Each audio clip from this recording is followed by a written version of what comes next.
Alright guys, we're going to pull this axle out of this trash truck. Told you I'd give you a little review on that deal. This one's going to be relatively easy because I just put this one back in a couple days ago. They scabbed it together good enough for me to take it back to the landfill to dump it. Don't mind that OSHA violation there. I always take the bottom two out first because my impact always gets stuck on the bag I put in my bucket. Take these two out.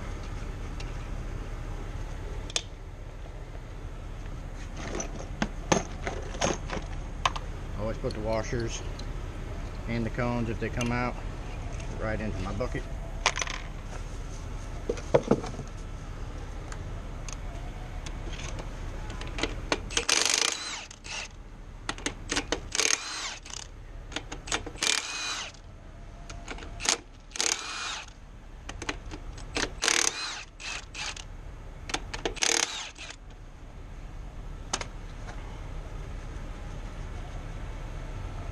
Alright, so if you have not pulled this axle yet, I always recommend leave the nuts on just a little bit. Take your hammer. You see, I'm not using a very big hammer. Don't get a 30-pound sludge and beat the crap out of it. Okay, all mine came loose.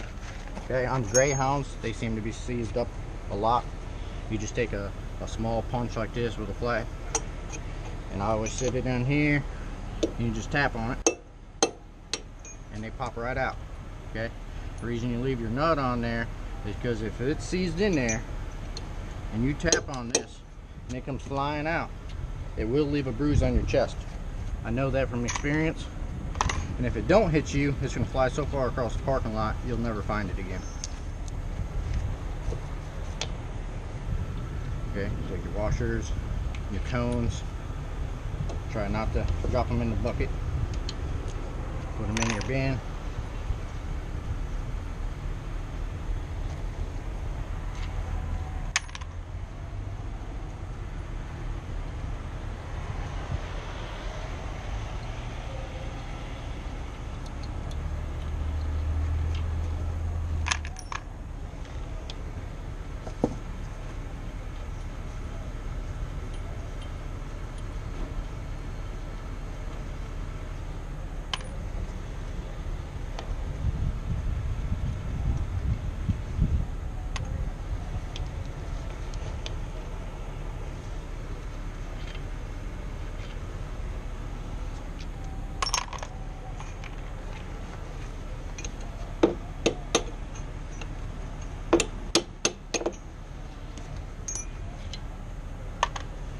And slide your axle out.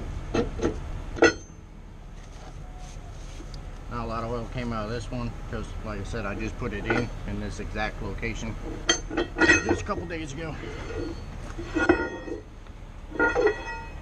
And I always set these right here on their step. Trucks are nasty as crap anyway, so they don't care. Run a strap over right there, hold it in place.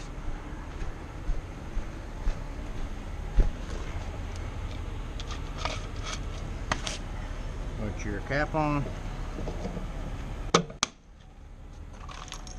I use the biggest washers that I can. Disperse the weight from the nuts.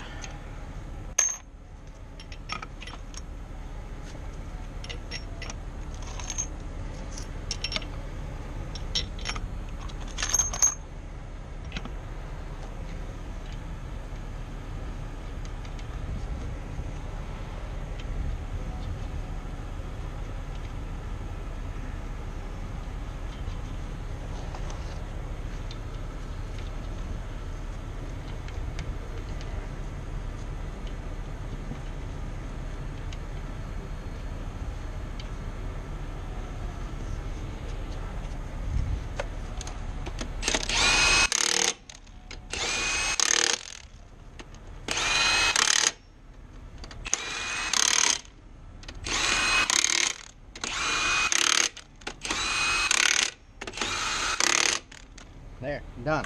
Okay, now the most important step. Okay, I don't care how many axles you've ever pulled in your life, always do this step. Okay, you don't know if there's something wrong with the differential. You don't know if it's got a limited slip. You don't know if it's a weird unit where the opposite axle is the drive axle. After you pull the axle, always reach underneath here and spin the drive shaft. This one's not going to spin, so it's kind of a bad example. And it's not going to spin because of that mattress wrapped around that shaft. So in this situation, if you watch my last video, I just took my remote and I moved the unit forward and backwards 2-3 feet. Watch the drive shaft. It did not spin. New Freightliners come with a limited slip differential, so you have to pull both sides or the drive shaft still spins and it burns up the transmission. So remember, always check your drive line after you pull the axle. Make sure everything's free.